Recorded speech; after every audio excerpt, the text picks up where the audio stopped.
Sugar 300 ആയാലും 400 ആയാലും നമുക്ക് റിവേഴ്സ് ചെയ്ത് തിരിച്ചു കൊണ്ടുവരാം. അതുപോലെ തന്നെ നിങ്ങൾക്ക് മരുന്നില്ലാതെയും ഷുഗർ നിയന്ത്രിക്കാൻ കഴിയും. ഇന്ന് ഞാനിവിടെ പറയാൻ പോകുന്നത് പ്രമേഹ രോഗികൾക്ക് എങ്ങനെയാണ് മരുന്നില്ലാതെ അല്ലെങ്കിൽ ഷുഗർ തിരിച്ച് റിവേഴ്സ് ചെയ്ത് കൊണ്ടുവരാനായിട്ട് കഴിയുന്നത്, അതിനായിട്ട് നമ്മളിവിടെ എന്തൊക്കെയാണ് ചെയ്യുന്നത് എന്നുള്ളതിൻ്റെ എക്സ്പ്ലനേഷൻസ് ആണ്. നിങ്ങളും ഇതുപോലെ ചെയ്യുകയാണെങ്കിൽ ഉറപ്പായും ഒരു റിസൾട്ട് നിങ്ങൾക്ക് കിട്ടുന്നതായിരിക്കും. ഇന്ന് ഒരു വീട്ടിൽ 2 ഡയബറ്റിക് പേഷ്യൻ്റ് അല്ലെങ്കിൽ അതിൽ കൂടുതൽ ഡയബറ്റിക് പേഷ്യൻ്റ് ഉള്ളൊരു കാലഘട്ടത്തിലൂടെയാണ് നമ്മൾ കടന്നു പോകുന്നത്.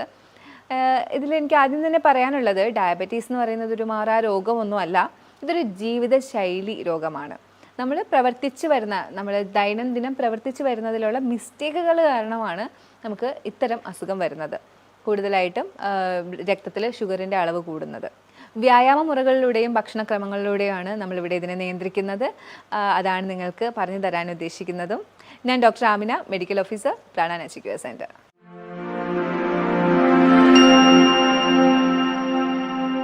ആദ്യമായി തന്നെ പറയാനുള്ളത്, പഞ്ചസാരയുടെ ഉപയോഗം പൂർണ്ണമായിട്ടും ഒഴിവാക്കുക. അതുപോലെ തന്നെ നിങ്ങൾ നല്ല അന്നജം, അതായത് കോംപ്ലക്സ് കാർബോഹൈഡ്രേറ്റ്, ഇപ്പം നിങ്ങൾ കൂടുതലായിട്ടും കേട്ട് മനസ്സിലാക്കി വരുന്ന ഒന്നാണ്. അതായത് പെട്ടെന്ന് ഷുഗർ, ഗ്ലൂക്കോസ് ബ്ലഡിലേക്ക് എടുക്കാത്ത തരത്തിലുള്ള കാർബോഹൈഡ്രേറ്റ്, മില്ലറ്റ്, ചാമ, തിന, ചോളം, ഇതൊക്കെ ഇതിലാണ് വരുന്നത്. ഫ്രൂട്ട്സ്, വെജിറ്റബിൾസ് ഒക്കെ ഇതിനകത്ത് വരുന്നുണ്ട്. ഭക്ഷണത്തിൽ കൂടുതലായിട്ട് ഫൈബർ കണ്ടൻറ്റുള്ള ഭക്ഷണങ്ങൾ നിങ്ങൾ കഴിക്കാനായിട്ട് ശ്രദ്ധിക്കുക.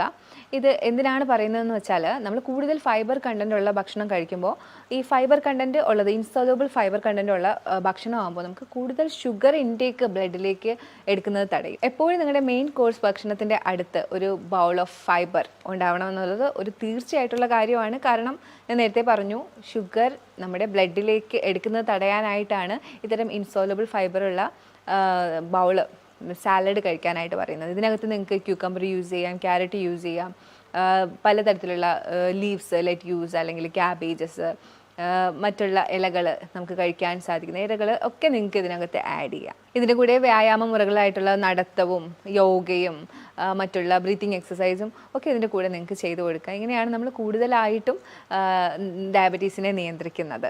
ഒരു ഡയബറ്റിക് പേഷ്യൻ്റ് എപ്പോഴും ചെറിയ അളവിലുള്ള ഭക്ഷണം കൂടുതൽ സമയങ്ങളിലായിട്ട് കഴിക്കുക. ഒരു 7 ടൈമൊക്കെ നിങ്ങൾക്ക് കഴിക്കാം, പക്ഷേ ഈ കഴിക്കുന്ന സമയത്ത് ചെറിയ അളവിലുള്ള ഭക്ഷണങ്ങളായിരിക്കണം കഴിക്കേണ്ടത്. അതായത് 2 റാഗി ദോശ, കുറച്ച് റൈസ്, ഇതിനെക്കുറിച്ചൊക്കെ ഞാൻ എന്തായാലും വരുന്ന ഇതിലേക്ക് ഞാൻ എക്സ്പ്ലെയിൻ ചെയ്യുന്നുണ്ടാവും. അപ്പോൾ അങ്ങനെ വേണം നിങ്ങൾ കഴിക്കാനായിട്ട്. അതുപോലെ തന്നെ ബാലൻസ് ചെയ്തിട്ട് കഴിക്കുക. പ്രോട്ടീൻ ഉണ്ടാവണം, ഫൈബർ ഉണ്ടാവണം, അന്നജം ഉണ്ടാവണം, നല്ല ഫാറ്റ് ഉണ്ടാവണം. ഇതെല്ലാം അടങ്ങിയ ഒരു പ്ലേറ്റ് വേണം ഒരു ഡയബറ്റിക് പേഷ്യൻ്റ് കഴിക്കാനായിട്ട്. ഡയബറ്റിക് പേഷ്യൻ്റ് എന്താണ് രാവിലെ കഴിക്കേണ്ടത് എന്നുള്ളൊരു ക്വസ്റ്റ്യൻ ഉണ്ടാവും. എന്ത് നമ്മൾ രാവിലെ കഴിക്കണം, എന്ത് ഉച്ചയ്ക്ക് കഴിക്കണം, എന്ത് വൈകിട്ട് കഴിക്കണം. എപ്പോഴും രാവിലെ നിങ്ങൾ എനർജറ്റിക് ആയിട്ടുള്ള ഭക്ഷണം കഴിക്കുക. അത് ആരായാലും എനർജറ്റിക് ആയിട്ട് കഴിക്കണം. ഡയബറ്റിക് പേഷ്യൻ്റ് എന്തായാലും എനർജറ്റിക് ആയിട്ട് തന്നെ കഴിക്കണം. അപ്പോൾ അന്നജവും പ്രോട്ടീനും കൂടുതൽ അടങ്ങിയിട്ടുള്ള ഭക്ഷണം കഴിക്കാനായിട്ട് ശ്രദ്ധിക്കുക. അതിൽ തന്നെ അന്നജം കോംപ്ലക്സ് സെലക്ട് ചെയ്യുക. റാഗി, ചാമ, മില്ലറ്റ് അങ്ങനെയുള്ളവ ചൂസ് ചെയ്യുക. അതിൻ്റെ കൂട്ടത്തിൽ നിങ്ങൾക്ക് പ്രോട്ടീനായിട്ട് ദാലോ, പയറോ അല്ലെങ്കിൽ ചനയോ എന്തെങ്കിലും എടുക്കാം, മുട്ട എടുക്കാം. നിങ്ങൾക്ക് നോൺ വെജ് യൂസ് ചെയ്യാൻ കുഴപ്പമില്ലാത്തവരാണെങ്കിൽ നോൺ വെജ് യൂസ് ചെയ്യാം. അപ്പോൾ എപ്പോഴും പ്രിപ്പറേഷനിൽ ശ്രദ്ധിക്കുക. അതിനെ കൂടുതൽ മോശമാക്കാത്ത രീതിയിൽ എരിവും പുളിയും ഒക്കെ കൂട്ടി ആക്കാതിരിക്കുക. ഡയബറ്റിക് പേഷ്യൻസ് ചായ കുടിക്കാമോ എന്നുള്ളത് കേരളത്തിൽ ഒരു വലിയ ക്വസ്റ്റ്യൻ തന്നെയാണ്. നമ്മൾ കൂടുതലും ചായ പ്രേമികളാണ്. ചായ കുടിക്കാമോ എന്ന ക്വസ്റ്റ്യത്തിനുപരി ഡയബറ്റിക് പേഷ്യൻസ് ചായ കുടിക്കുന്നത്, ഞാൻ ചായ കുടിക്കാറുണ്ട്, മധുരം ഇടാതെയാണ് ഞാൻ ചായ കുടിക്കുന്നതെന്ന് പറയും. പക്ഷേ അതിൻ്റെ കൂടെ ഒരു ബിസ്ക്കറ്റ് ഉണ്ടാവും. അപ്പോൾ ദയവ് ചെയ്ത് ഡയബറ്റിക് പേഷ്യൻസ് ഇത്തരം ശീലങ്ങൾ, നിങ്ങൾ ബിസ്ക്കറ്റ് അതുപോലെയുള്ള സാധനങ്ങൾ അങ്ങ് ഒഴിവാക്കുക. അതുപോലെ തന്നെ നിങ്ങൾ ചായ, അതിനകത്ത് വരുന്നത്, ഇപ്പം നിങ്ങൾക്ക് ചായ മധുരം ഇടാത്ത ചായയല്ലേ, അപ്പോൾ ഒരു ചായ കുടിക്കാമെന്ന് വിചാരിക്കും. പക്ഷേ അതിനകത്ത് വരുന്ന തേയിലയ്ക്കകത്ത് ഉള്ളൊരു പ്രോപ്പർട്ടി എന്ന് പറയുന്നത് നമ്മുടെ ബ്ലഡിനെ കോൺസെൻട്രേറ്റ് ആക്കും. അപ്പോൾ ഇങ്ങനെ കോൺസെൻട്രേറ്റ് ആക്കുമ്പോഴത്തേക്കും നമുക്ക് ഷുഗറിൻ്റെ ആ ഒരു ഹൈപ്പ് കൂടും ബ്ലഡിൽ. അങ്ങനെയാണ് ചായ നെഗറ്റീവായിട്ട് ബാധിക്കുന്നത്. അപ്പോൾ ഡയബറ്റിക് പേഷ്യൻ്റ് സത്യം പറഞ്ഞാൽ ചായ അങ്ങ് അവോയ്ഡ് ചെയ്യുന്നതാണ് നല്ലത്. കാരണം എന്തിനാണ് അങ്ങനെ ഒരു കാര്യം? അതിന് പകരം നിങ്ങൾക്ക് ഹെർബൽ ടീയോ അല്ലെങ്കിൽ പച്ചക്കറിയുടെ ജ്യൂസുകൾ, അതെങ്ങനെ പറയാൻ കാര്യം, കാലറി റെസ്ട്രിക്റ്റ് ചെയ്യാനായിട്ടാണ്.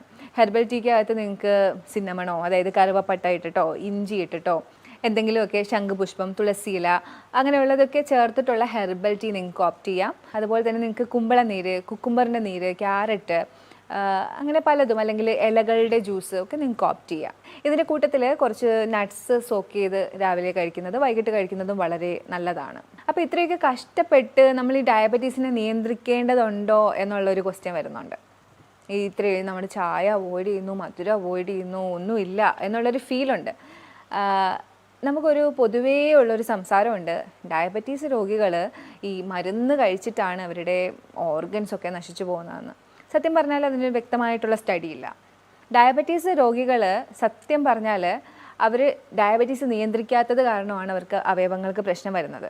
നമുക്കിത് കൃത്യമായിട്ട് ഞാനിത് പറഞ്ഞു തരാം. ഡയബറ്റീസ് ഉണ്ടാകുമ്പോൾ നമുക്ക് ക്രമാതീതമായി വർദ്ധിച്ചു വരുമ്പോൾ നമ്മൾ ടാബ്ലറ്റ്സ് യൂസ് ചെയ്യും, അലോപ്പതി ഡോക്ടേഴ്സിൻ്റെ അടുത്ത് പോയി ടാബ്ലറ്റ്സ് യൂസ് ചെയ്യും. അറ്റ് ദ സെയിം ടൈം നിങ്ങൾ ഭക്ഷണം നിയന്ത്രിക്കില്ല, കാരണം നമ്മൾ ടാബ്ലറ്റ് കഴിക്കുമല്ലേ, ഭക്ഷണം നിയന്ത്രിക്കില്ല. ഇപ്പോൾ രാവിലെ എടുക്കുന്ന ടാബ്ലറ്റ് അല്ലെങ്കിൽ വൈകിട്ട് എടുക്കുന്ന ടാബ്ലറ്റ്, അതിനിടയിലുള്ള സമയത്ത് നിങ്ങൾക്ക് ഷുഗർ ഹൈക്ക് ഉണ്ടാവും നമ്മുടെ ബ്ലഡിൽ. ആ സമയങ്ങളിൽ അങ്ങനെ ഓരോ ദിവസവും ഷുഗർ ഹൈക്ക് ഉണ്ടാവുന്ന സമയമുണ്ട് ബ്ലഡിൽ. അങ്ങനെ ഓരോ ദിവസവും കടന്നു പോയി കാലക്രമേണ നിങ്ങളുടെ ഓരോ രക്തക്കുഴലുകൾക്കും ചെറിയ ചെറിയ ക്ഷതങ്ങളുണ്ടാവും. അതുപോലെ തന്നെ നെർവസ് സിസ്റ്റത്തിന് ക്ഷതങ്ങളുണ്ടാവും. അനിയന്ത്രിതമായ ഈ ഒരു ഷുഗർ കാരണമാണ് നിങ്ങളുടെ അവയവങ്ങൾക്ക് പ്രശ്നം ഉണ്ടാകുന്നത്. അല്ലാതെ ഒരിക്കലും അലോപ്പതി മരുന്ന് കഴിച്ചത് കൊണ്ട് മാത്രമല്ല നിങ്ങൾക്ക് ഇത്രയും പ്രശ്നം ഉണ്ടാവുന്നത്. അതുകൊണ്ട് തന്നെ ഷുഗർ നിയന്ത്രിക്കുന്നത് അത്രയും അത്യാവശ്യമാണ്. കാലക്രമേണ നമുക്ക് നഷ്ടപ്പെടുന്നത് ചെറിയ അവയവങ്ങളല്ല. ഞാൻ പറഞ്ഞു തരാം. Diabetic neuropathy, diabetic nephropathy, diabetic retinopathy, ഇത്തരം കാര്യങ്ങളാണ്. അതായത് നെർവസ് സിസ്റ്റം റിലേറ്റഡ് ആയിട്ടുള്ള കാലിൽ തരിപ്പ്, മരവിപ്പ് അനുഭവപ്പെടുക എന്ന് ഡയബറ്റിക് പേഷ്യൻസ് പറയും. അപ്പോഴേ പറയും അത് കുറേ നാളായില്ലേ മരുന്ന് കഴിക്കുന്നു.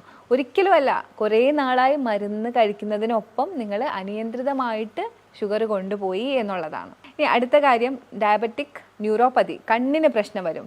ഷുഗറുള്ള പേഷ്യൻസിന് പെട്ടെന്ന് കണ്ണിന് പ്രശ്നങ്ങൾ വരും. അതും ഇതേ കാരണമാണ്. കൂടുതലായിട്ട് ബ്ലഡിൽ ഷുഗർ കൂടി നിൽക്കുന്ന, ഒരു ദിവസത്തിൽ ഒരു നേരം അല്ലെങ്കിൽ 2 നേരം ഇത്തരത്തിൽ കൂടുന്നുണ്ട് മരുന്ന് കഴിച്ചിട്ടും. കാരണം നമ്മൾ അനിയന്ത്രിതമായിട്ടാണ് കൊണ്ടുപോകുന്നത്. അടുത്തത് കിഡ്നിക്ക്, അതായത് കിഡ്നിക്ക് തകരാറ് മരുന്ന് കഴിച്ച് വരുന്നെന്ന് പറയുന്നത്. പക്ഷേ ഡയബറ്റിക് പേഷ്യൻ്റ് മരുന്ന് കഴിച്ചില്ലെങ്കിൽ കൂടി അനിയന്ത്രിതമായി പോകുന്നുണ്ടെങ്കിൽ കിഡ്നിക്ക് പ്രശ്നം വരും. കാരണം ഷുഗർ കൂടുതൽ വരുന്നു, അത് ബ്ലഡ് വെസലുകളെ ബാധിക്കുന്നു, അങ്ങനെ നിങ്ങൾക്ക് തകരാറ് സംഭവിക്കുന്നു. അപ്പോൾ ഷുഗർ വന്നിട്ട് മരുന്നൊന്നും കഴിക്കുന്നില്ല എന്ന് ഉള്ളതിലല്ല ഒരിക്കലും കാര്യം, അത് നിയന്ത്രിക്കുന്നുണ്ട് എന്ന് പറയുന്നതിലാണ് കാര്യം. ഇനി നമുക്ക് ഉച്ചഭക്ഷണത്തിനെ കുറിച്ച് പറയാം. ഷുഗർ പേഷ്യൻസ് എങ്ങനെയാണ് ഉച്ചഭക്ഷണം കഴിക്കേണ്ടത്? നമ്മളിവിടെ ഒരു ബൗള് റൈസ്, ഒരു ചെറിയ ബൗൾ റൈസ്, അതേ ബൗളിൽ 2 ബൗൾ വെജിറ്റബിൾസ്, അതുപോലെ തന്നെ കുറച്ച് പ്രോട്ടീൻ, അതുപോലെ തന്നെ കുറച്ച് ഫാറ്റ്, നല്ല ഫാറ്റായിട്ട് തൈര് അല്ലെങ്കിൽ കോക്കനട്ട് ചട്നിയാണ് കൊടുക്കുന്നത്. കാർബോഹൈഡ്രേറ്റ് ആയിട്ട് നമ്മൾ കൊടുക്കുന്നത് ഒന്നുകിൽ ബ്രൗൺ റൈസ് ആയിരിക്കും അല്ലെങ്കിൽ മില്ലറ്റ് ആയിരിക്കും. വെജിറ്റബിൾസ് കൂടുതലായിട്ടും ഉപയോഗിക്കുന്നത് ബോട്ടിൽ ഗാർഡ് വെറൈറ്റീസ് ആയിരിക്കും. അതായത് നമ്മുടെ ഗാർഡ് വെറൈറ്റീസ്, കുക്കുംബർ, പിന്നെ ഈ പടവലങ്ങ, കുമ്പളങ്ങ, അങ്ങനെ വാട്ടർ കണ്ടൻ്റ് ഉള്ളത്. പിന്നെ കായ വളരെ നല്ലതാണ്. അതുപോലെ തന്നെ ബീൻസ്, ഒത്തിരി നാരുള്ളതാണ് ഇതിന് വേണ്ടത്. ബ്രോക്കലീസ്, ക്യാരറ്റ്സ്, ഇതൊക്കെ നമുക്ക് ഇതിനകത്ത് ഉൾപ്പെടുത്തി കൊടുക്കാം. എപ്പോഴും ബാലൻസ്ഡ് ആയിട്ടുള്ളൊരു പ്ലേറ്റ് തന്നെ എടുക്കാനായിട്ട് ശ്രദ്ധിക്കുക. ഇത്തരം ബാലൻസിൽ പോകുമ്പോൾ നിങ്ങൾക്ക് കിട്ടുന്നതെന്ന് പറഞ്ഞാൽ, നേരത്തെ ഞാൻ പറഞ്ഞു, ഫൈബർ കൂടുതൽ കഴിക്കുന്നതോടുകൂടി നിങ്ങൾക്ക് നിങ്ങളുടെ ഷുഗർ കണ്ടൻറ്റ് ബ്ലഡിലേക്ക് അബ്സോർബ് ചെയ്യുന്നത് കുറയും. ഇങ്ങനെയാണ് നിങ്ങൾക്ക് ഷുഗർ കൺട്രോൾ ആവുന്നത്. ഇനി ഷുഗർ പേഷ്യൻസ് ഡിന്നർ എങ്ങനെ കഴിക്കണം എന്നായിരിക്കും അടുത്ത ക്വസ്റ്റ്യൻ. അതിന് മുമ്പ് ഞാൻ പറയുകയാണ്, ഡിന്നർ അല്ലെങ്കിൽ ഉച്ചഭക്ഷണം, രാവിലത്തെ ഭക്ഷണമൊക്കെ ഞാൻ പറഞ്ഞു. അപ്പോൾ ഞാൻ പറഞ്ഞു നിങ്ങൾ കുറഞ്ഞ ക്വാണ്ടിറ്റിയിൽ വേണം കഴിക്കാമെന്ന് പറഞ്ഞിട്ടുണ്ട്. അപ്പോൾ ഈ കുറഞ്ഞ ക്വാണ്ടിറ്റിയിൽ കഴിക്കാൻ വേണ്ടി ഇടയ്ക്ക് ഒരു ലഘു ഭക്ഷണം, അതായത് മിഡ് മോർണിംഗ്, മിഡ് നൂൺ, നമ്മുടെ ഈവനിങ്, അങ്ങനെ ഒരു പദ്ധതി നിങ്ങൾ എപ്പോഴും വെക്കാൻ നോക്കണം. അപ്പം മിഡ് മോർണിംഗ് ആയിട്ട് എപ്പോഴും ബട്ടർ മിൽക്കോ അല്ലെങ്കിൽ ഒരു ചെറിയ സ്മൂതി, ഒത്തിരി നട്ട്സും ഒരു ബേസായിട്ട് അധികം ഷുഗർ ഇല്ലാത്തൊരു ഫ്രൂട്ട്, കോക്കനട്ട് മിൽക്ക് ഒക്കെ ചേർത്തിട്ടുള്ളൊരു സ്മൂതിയോ ഒക്കെ നിങ്ങൾക്ക് ഓപ്റ്റ് ചെയ്യാം. ഉച്ചയ്ക്ക് ശേഷമാണെങ്കിൽ ഒരു ജ്യൂസ്, ഒരു കുക്കുംബർ ജ്യൂസോ എന്തെങ്കിലും ഉച്ചയ്ക്കത്തെ ഭക്ഷണത്തിന് ശേഷം, അതായത് വൈകിട്ട് നമ്മളൊരു ചായ ടൈം ഉണ്ടല്ലോ, ഒരു 5 മണി, അതിനിടയ്ക്ക് നിങ്ങളത് കഴിക്കണം. അതുപോലെ തന്നെ ഈ ചായ ടൈമിൽ നിങ്ങളൊരു ഹെർബൽ ടീയും കുറച്ച് നട്ട്സും ഒക്കെ കഴിക്കാനായിട്ട് ശ്രദ്ധിക്കണം. നമുക്ക് ഒരുപാട് എനർജി വേണം, കാരണം ഡയബറ്റിക് ആണ്. അപ്പോൾ നമുക്ക് മസിൽ വേസ്റ്റിംഗ് ഒക്കെ ഉണ്ടാവും. അപ്പോൾ നമുക്ക് ഒത്തിരി എനർജി വേണ്ട ആൾക്കാരാണ്. അറ്റ് ദ സെയിം ടൈം നമുക്ക് ഷുഗറും കൺട്രോൾ ചെയ്യണം. അതുകൊണ്ടാണ് എപ്പോഴും പറയുന്നത് ചെറിയ ചെറിയ ഇടവേളകളിൽ ചെറിയ ക്വാണ്ടിറ്റിയിൽ ഭക്ഷണം കഴിക്കണം എന്ന്. ഡിന്നറിനെ കുറിച്ച് പറയുകയാണെങ്കിൽ എപ്പോഴും പ്രോട്ടീൻ റിച്ച് ആയിട്ടുള്ള ഫാറ്റ് കുറഞ്ഞ ഭക്ഷണമാണ് ഡിന്നറായിട്ട് ഓപ്റ്റ് ചെയ്യാനുള്ളത്. നമുക്ക് എല്ലാവർക്കും അറിയാം രാത്രിയാണ്, നമ്മൾ പണ്ട് മുതലേ കേൾക്കുന്നതാണ്, രാത്രിയാണ് വളർച്ച, രാത്രിയാണ് നമ്മുടെ അവയവങ്ങളൊക്കെ ഡീടോക്സിഫൈ ചെയ്യുന്നത് എന്നൊക്കെ നമ്മൾ കേൾക്കാറുണ്ട്. അപ്പോൾ രാത്രിക്ക് കിടക്കുന്നതിന് മുമ്പ് നമ്മൾ നല്ല പ്രോട്ടീൻ അടങ്ങിയിട്ടുള്ള ഭക്ഷണം കഴിക്കണം. അത് നമുക്ക് മസിൽ മാസ് കൂടാനായിട്ടാണ്. നമുക്ക് എല്ലാവർക്കും അറിയാം ഷുഗർ പേഷ്യൻസിന്, ഡയബറ്റിക് പേഷ്യൻസിന്, പ്രമേഹ രോഗികൾക്ക് ഇങ്ങനെ മസിൽ വേസ്റ്റിംഗ് ഉണ്ടാവും, അവരുടെ മസിൽസിന് ബലക്ഷയം ഉണ്ടാവും. അപ്പോൾ ഈ രാത്രി കൂടുതൽ പ്രോട്ടീൻസ് കഴിച്ചു കഴിഞ്ഞാൽ നമ്മുടെ ഈ ഒരു ബലക്ഷയത്തിന് ഒരു കുറവുണ്ടാവും, നമ്മുടെ മസിലിൻ്റെ ബലക്ഷയത്തിന് ഒരു കുറവുണ്ടാവും. അപ്പോൾ കൂടുതലായിട്ടും പ്രോട്ടീനായിട്ട് നിങ്ങൾക്ക് പയറോ ചനയോ ദാലോ അല്ലെങ്കിൽ മുട്ടയോ ഇറച്ചി കഴിക്കുന്നവരാണെങ്കിൽ അങ്ങനെയോ, നേരത്തെ പറഞ്ഞ പോലെ അതിനെ നിങ്ങൾ കൂടുതൽ വഷളാക്കാതിരിക്കുക, നല്ല രീതിയിൽ കുക്ക് ചെയ്യുക, ഒരുപാട് ഡീപ്പ് ഫ്രൈ ചെയ്യാതെ ഒത്തിരി സ്പൈസി ആയിട്ട് അങ്ങനെയൊന്നും കഴിക്കാതിരിക്കുക, നല്ല നമ്മുടെ വയറ്റിന് ചേരുന്ന രീതിയിൽ പ്രിപ്പയർ ചെയ്ത് കഴിക്കുക. അതുപോലെ തന്നെ രാത്രിയിൽ നിങ്ങൾക്ക് കഴിക്കാൻ പാടില്ല എന്ന് പറയാനുള്ളത് തൈര്, കാരണം കൊഴുപ്പ് അടങ്ങിയിട്ടുള്ളത് നിങ്ങൾ കഴിക്കുവാണെങ്കിൽ ഇൻസുലിൻ്റെ പ്രവർത്തനം നടക്കില്ല. അതുപോലെ തന്നെ നിങ്ങൾ ഡീപ്പ് ഫ്രൈഡ് ആയിട്ടുള്ളതൊന്നും കഴിക്കാതിരിക്കുക രാത്രി. മിക്ക ആളുകൾക്കുള്ളൊരു ശീലമാണ് മെയിൻ കോഴ്സ് കഴിഞ്ഞ ഉടനെ നമ്മൾ എന്തെങ്കിലും മധുരമുള്ളത് കഴിക്കുക, അല്ലെങ്കിൽ ഒരു ചായ കുടിക്കുക, ഇങ്ങനെയൊക്കെയുള്ള ശീലങ്ങളുണ്ട്.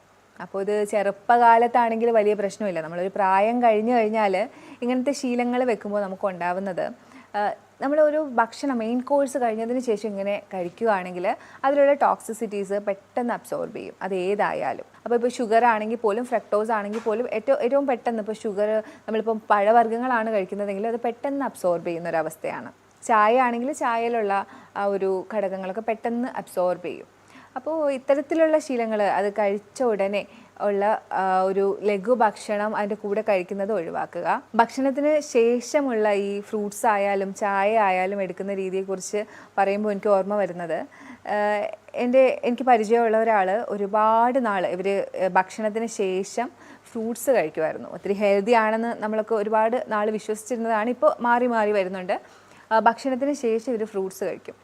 അങ്ങനെ ഒരുപാട് നാളുകൾ അങ്ങനെ കഴിച്ച് വന്ന ഒരിക്കൽ അസഹനീയമായ വയറുവേദനയാണ് ഇദ്ദേഹത്തിന്.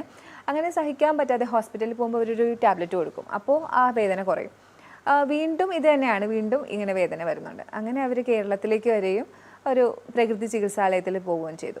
അവർ ക്രമം പറഞ്ഞു കൊടുത്തു എങ്ങനെയാണ് കഴിക്കേണ്ടത്. അതുപോലെ തന്നെ 10 ദിവസത്തെ ട്രീറ്റ്മെൻ്റ് ആണല്ലോ, ആ സമയത്ത് ക്രമത്തിൽ കഴിച്ചപ്പോൾ ഇദ്ദേഹത്തിൻ്റെ വേദനയൊക്കെ മാറി. അപ്പോൾ ഈ ഫുഡിൻ്റെ ക്രമം അത്രയധികം ഇമ്പോർട്ടൻ്റ് ആണ്. ഒരിക്കലും നിങ്ങളൊരു മെയിൻ കോഴ്സ് കഴിഞ്ഞിട്ട് ഇത്തരം ലഘു ഭക്ഷണങ്ങൾ, അതായത് ഫ്രൂട്ട്സ് അല്ലെങ്കിൽ ചായ അല്ലെങ്കിൽ മധുരങ്ങൾ കഴിക്കാതിരിക്കുക. അത് നിങ്ങളെ ഒത്തിരി എഫക്റ്റ് ചെയ്യും. ആദ്യമാണ് നിങ്ങൾ ഇത്തരം ഫ്രൂട്ട് അല്ലെങ്കിൽ റോ ഒക്കെ കഴിക്കാനുള്ളത്. പിന്നീട് നിങ്ങൾ അന്നജവും പ്രോട്ടീനും ഒക്കെ കഴിക്കുക. പതുക്കെ കൂടി വരുന്ന രീതിയിലാണ് നിങ്ങൾ കഴിക്കേണ്ടിയുള്ളത്. അപ്പോൾ അതൊരിക്കലും നിങ്ങൾ റിവേഴ്സ് ചെയ്ത് കഴിക്കാതിരിക്കുക. കൂടുതൽ ആളുകൾക്കുള്ളൊരു സംശയമാണ്, അല്ലെങ്കിൽ മാൽ പ്രാക്ടീസ് ചെയ്തുകൊണ്ടിരിക്കുന്ന ഒരു കാര്യമാണ് ഫ്രൂട്ട്സ് കൂടുതൽ കഴിക്കുക. ഫ്രൂട്ട്സിനകത്ത് ഫ്രക്ടോസ് അല്ലേ എന്നുള്ളൊരു രീതിയിൽ, ഫ്രക്ടോസ് അതിന് ഗ്ലൂക്കോസ് അല്ലല്ലോ, ഗ്ലൂക്കോസ് കൂടുന്നതല്ലേ പ്രശ്നം. ഈ ഫ്രക്ടോസ് എന്ന് പറയുന്നത് ഗ്ലൂക്കോസിൻ്റെ ഒരു ഭാഗമാണ്, അതുപോലെയുള്ളതാണ്. അത് വിഘടിച്ച് കഴിഞ്ഞാൽ ഗ്ലൂക്കോസ് തന്നെയാണ് ആവുന്നത്. അപ്പോൾ ഫ്രക്ടോസ് കൂടുതൽ അളവ് നമ്മുടെ ഉള്ളിൽ എത്തിക്കഴിഞ്ഞാൽ അത് ഗ്ലൂക്കോസായിട്ട് തന്നെയാണ് മാറുന്നത്. അതായത് ഞാൻ എപ്പോഴും പറയും, അമിതമായാൽ അമൃതും വിഷം. എല്ലാവരും ചോദിക്കും അത് കഴിക്കാവോ, ഇത് കഴിക്കാവോ? എല്ലാത്തിനും ഒരു ബാലൻസ് വേണം. നമ്മൾ ചെറിയ കുട്ടികളല്ല, നമുക്ക് പ്രായമായി. അപ്പോൾ എന്ത് ഉള്ളിൽ ചെന്നാലും അതിനെ സ്റ്റോർ ചെയ്ത് വെച്ച് കളയും നമ്മുടെ ബോഡി. അതുകൊണ്ട് തന്നെ ഫ്രക്ടോസ് ആണെങ്കിൽ പോലും നിങ്ങൾ അധികം കഴിക്കാതിരിക്കുക. ഇത് കോംപ്ലക്സ് കാർബോഹൈഡ്രേറ്റ് ആണ്, എന്നാൽ കൂടി നിങ്ങൾ ഒരുപാട് കഴിക്കാതിരിക്കുക. അതിൽ തന്നെ നിങ്ങൾക്ക് കൂടുതൽ ഷുഗർ കണ്ടൻ്റുള്ള മാങ്ങ, ചക്കപ്പഴം, അങ്ങനെയൊക്കെയുള്ളത്, ചിക്കു, ഇതൊക്കെ ഒഴിവാക്കുക. ആപ്പിളൊക്കെ നിങ്ങൾക്ക് കഴിക്കുക. അതിൽ തന്നെ ഗ്രീൻ ആപ്പിളാണ് ഏറ്റവും കുറവ് ഇതുള്ളത്, ഷുഗർ ഉള്ളത്. ആപ്പിൾ കഴിക്കാം, മുസംബീസ് കഴിക്കാം, ഗോവ വളരെ നല്ലതാണ്, നമ്മുടെ പേരക്ക, അതൊക്കെ ആണെങ്കിൽ നിങ്ങൾക്ക് ഓപ്റ്റ് ചെയ്യാം. അതുപോലെ തന്നെ നമ്മുടെ പേഷ്യൻസ് എപ്പോഴും ചോദിക്കുക, എന്താ നമുക്ക് മാത്രം ഫ്രൂട്ട് ജ്യൂസ് തരാതെ ഇങ്ങനെ വെജിറ്റബിൾ ജ്യൂസ് തരുന്നത്? നിങ്ങൾ ഹോൾ ഫ്രൂട്ട് കഴിച്ചോളൂ, നിങ്ങൾ ഫ്രൂട്ട് കട്ട് ചെയ്ത് കഴിച്ചോളൂ ഷുഗർ പേഷ്യൻസ്. ഒരിക്കലും ജ്യൂസാക്കി കുടിക്കാതിരിക്കാൻ ശ്രദ്ധിക്കുക.